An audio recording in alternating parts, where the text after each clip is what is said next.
Okay, hello, this is the JSO channel again, and this is another video about Path of Exile, but this one is a bit different because it's not a build video. It's actually about maintaining or building a little bit of currency towards the beginning of a league so that you can do your build. Obviously provided you've picked a cheap build and you haven't picked something ridiculous. These sort of tips should help you out. So I've just run this character is level 4, and this is what I've picked up running across Twilight Strand, and the next area I've got to Mud Flats and come back.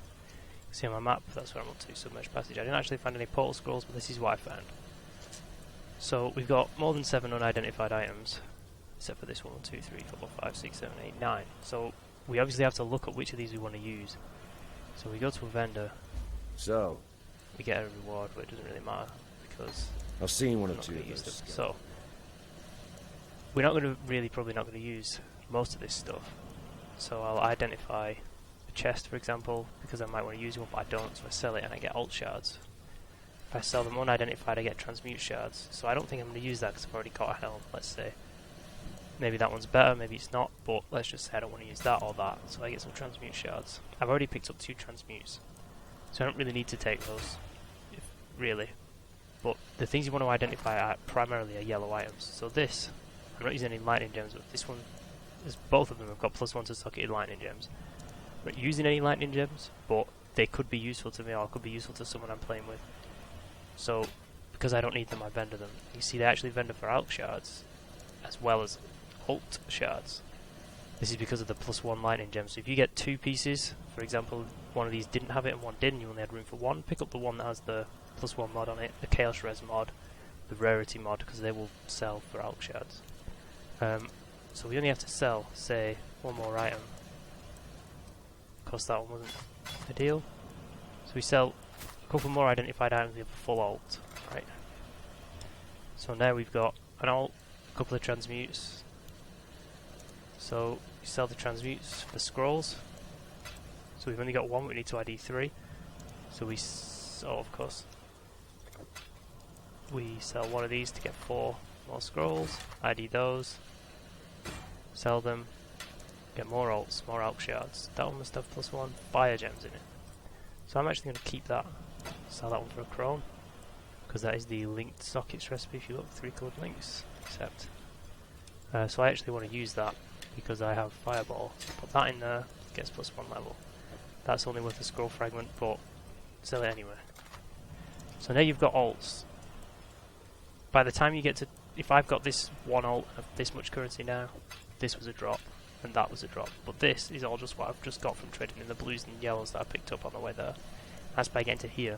So by the time you get to all the way through into the next act, you'll have a fair bit more currency than that. Like, you'll have a lot more of these alts. I'm going to chuck all this in here because I'm going to delete this character straight after this. So yeah, you'll have a bunch of alts which can then, if I go to character selection, they can then be traded up in the vendors in Act 2 town for jewelers. Act 2 town, Act 3 town and Act 4 town all have the same vendor tree of currency conversions. So an alt can be bought for augmentations, and an alt, alts can be sold essentially, where you can buy jeweler's orbs. So for 1 jeweler's orb you need to spend 2 alts, and for 1 fusing orb you need to spend 4 jewelers. So that's 8 alts. So you need to find 8 alts and you've got yourself a fusing. 16 you've got 2, obviously it goes up and up. 2 fusings is about a chaos, right? So when you're trading with someone early on for like a shit level and unique or whatever you want, you can just offer them the equivalent in fusings at 2 to 1 for chaos. Most things you want to buy that early are all like a chaos, but they're more powerful than like the average rare, so it's worth your investment to do that. So I just generally do that. Buy in fusings, trade for fusings. If I'm selling stuff, I'll sell it for fusings. That sort of thing. That means then you build up a nice stack of these fusings, which are a desirable currency for people. They're not necessarily going to get you as far as like chaos would, but they're useful and they're helpful, and then you can go and start farming the chaos set. When you get to level 60 you can do the chaos set. This is my chaos set tab. The idea with this is that as I find items that have got item level above level 60 that are potentially useful, so like I won't find a potentially useful pair of boots because I'm wearing the windscreens, which are unique boots, and I'll never upgrade them.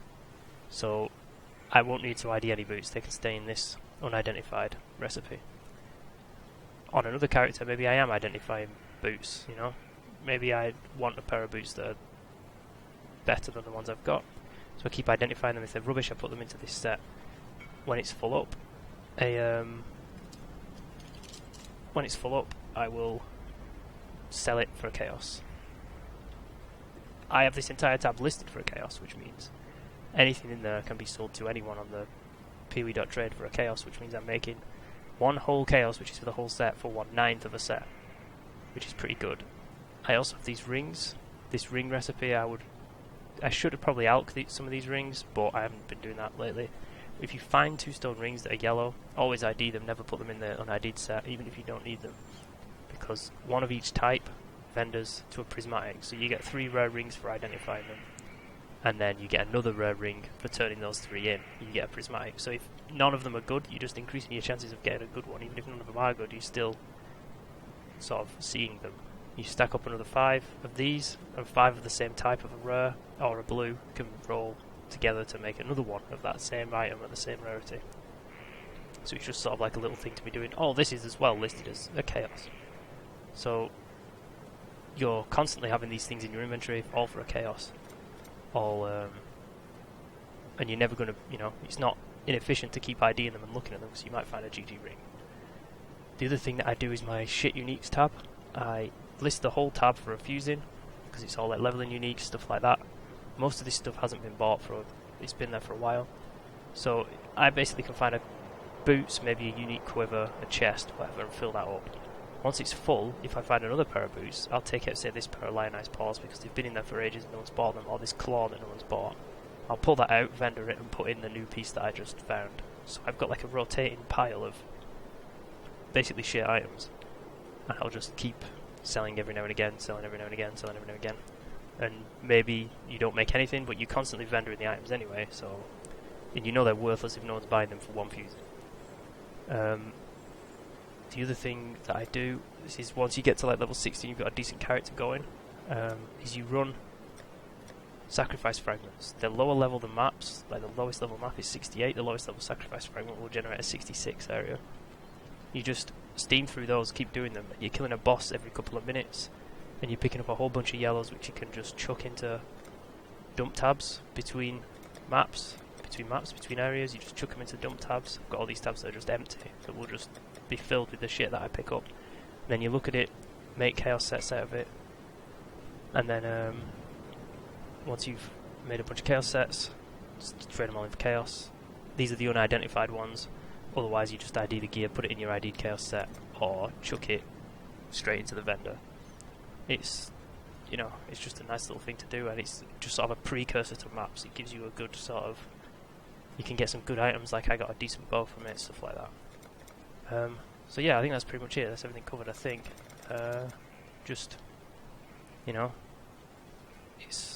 Actually, one more tip.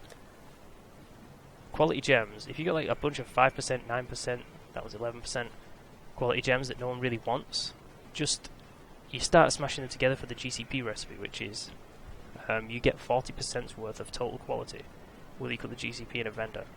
But whilst you're doing that, you might as well list the items for a GCP, because if you get a GCP for any one of these, you're already more efficient than the recipe, and you can always make the recipe later with some other ones. It's just a little sort of thing that I do. All these aren't quality. These, I don't even know why I have these, because gems are so worthless now, but I do, whatever. Yeah, that's pretty much everything I think now. Thanks for watching, and I hope you learned something.